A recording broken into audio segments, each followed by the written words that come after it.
My name is Noura. I lived in Tel Afar with my husband and 3 of our children. My eldest daughter Muna lived next door with her husband Jawad. I'm a housewife, but my cakes are like no other. My husband was a truck driver, taking goods to Turkey and Syria. One day, he set off on a work journey as usual. We all watched him leave, smiles on our faces. But days turned into weeks, then months, as I waited for my husband to return. But he never did. Jawad, as the only breadwinner, began supporting both our families. In 2014, ISIS militants attacked and took over our city. All services were cut off: electricity, fuel, and supplies. Food was rationed, and children stopped going to school. As a policeman, Jawad was considered an enemy by ISIS. He was captured and put behind bars. They tortured him and beat him. He was released after 1 week, broken from the inside and out.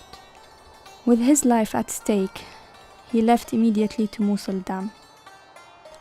Muna and I were to follow him as soon as we could, alone with the children. Under the cover of darkness, a week later, we escaped.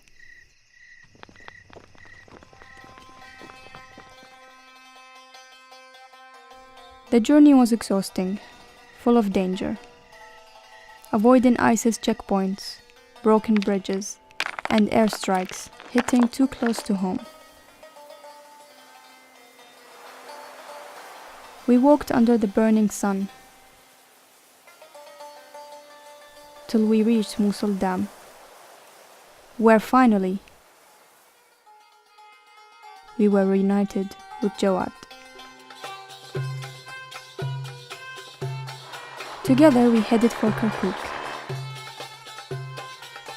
We arrived after a long journey. We had a relative there, and he welcomed us into his home. But he was already housing 2 other families. The house was full to the brim. It was difficult, especially on Jawad, who wasn't able to work to provide for the family.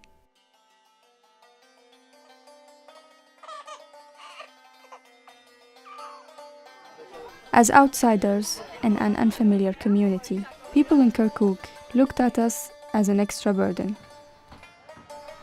Their impatience was clear. We couldn't afford basic necessities. But then, as usual, when you least expect, a ray of hope.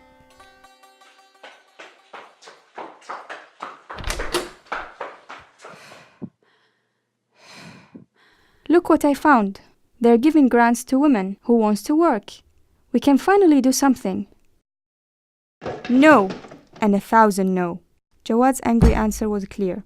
It was shameful to send women out to work. It was the man's responsibility to provide. But he couldn't, and his disability left no other choice.